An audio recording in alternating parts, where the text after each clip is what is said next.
Hi friends, आज आपण ना मँगोवाला शिरा बनवूयात. आंब्याचा सीझन आहे, तर एकदा तरी हा झालाच पाहिजे. खूप मस्त लागतो. एकदम सोपी रेसिपी आहे. इथे मी तूप घेतलं आहे कढईमध्ये. आपलं घरचं साजूक तूप घ्यायचं 2 ते 3 चमचे आणि हा भाजलेला रवा मी त्याच्यामध्ये ॲड करते. ऑलरेडी थोडासा तुपावर मी हा रवा भाजून घेतलेला आहे गुलाबी रंगावर. आता परत एकदा आपण थोडंसं त्याला परतूया आणि याच्यामध्ये मी दूध आणि पाणी असं मिक्स घालणार आहे. तुम्हाला नुसतं दूध नुसतं पाणी जे काही आवडत असेल तुम्ही नेहमीप्रमाणे घाला, तर तुमच्या आवडीप्रमाणे तुम्ही हे कमी जास्त करू शकता. आणि इथे मी साधारण 1.25 वाटी रवा घेतलेला आहे. त्यासाठी मला 2 वाट्या दूध इथे लागलेलं आहे. तर रवा कधी कधी बारीक जाड असतो, त्याप्रमाणे कमी जास्त फुगतो. तर जेवढं लागेल तेवढं दूध तुम्ही ॲड करू शकता. मला इथे 2 वाट्या लागलेलं आहे दूध. तर दूध घातलं की असं छान मिक्स करून घ्यायचं.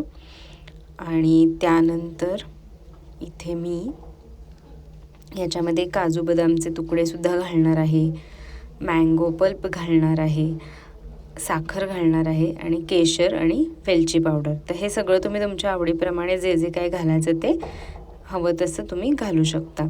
तर इथे मी 1 वाटी साखर घेतली आहे. जनरली आपण 1.25 वाटीला 1.25 वाटीत साखर घेतो, पण आंबा आहे ऑलरेडी आणि हा मी देवगड हापूस वापरते, त्यामुळे खूप गोड मस्त आहे चवीला. सो मी 1 वाटीत साखर इथे घालते. आता आंब्याचा पल्प घालायचा, पुन्हा सगळं छान मिक्स करून घ्यायचं. ही जायफळ वेलदोड्याची पावडर घालते आणि त्यानंतर काजू बदामचे बारीक केलेले तुकडे किंवा पावडर तुम्हाला जसं आवडत असेल, अख्खे आवडत असेल तर तसं वापरा, तसं घाला. आणि छान मिक्स करून छान पैकी आपल्याला मध्यम आचेवरती झाकण ठेवायचं आणि 10 मिनटं वाफ काढायची. वरनं पण मी थोडंसं तूप सोडलं आहे, म्हणजे शिरा छान मऊ लुसलुशीत होतो. हे बघा कसा मस्त कलर आला आहे की नाही. आणि मध्ये मध्ये अशा आंब्याच्या फोडी पण दिसत आहेत, तर इतकं सुंदर लागतं. आता मी थोडंसं केशर पण घालते याच्यामध्ये आणि पुन्हा एक 5 मिनटं झाकून ठेवणार आहे. तर शिरा शिजला की मग आपण तो सर्विंग बाउलमध्ये काढूया. आणि त्याच्यासोबत आंब्याच्या फोडीसुद्धा मिक्स करून तुम्ही खाऊ शकता. खूप अप्रतिम लागतो हा शिरा.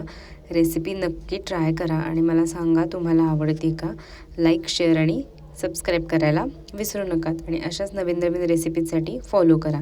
तर आंब्याचे अजून कुठले पदार्थ तुम्हाला बघायचे असतील तर मला कमेंटमध्ये नक्की सांगा.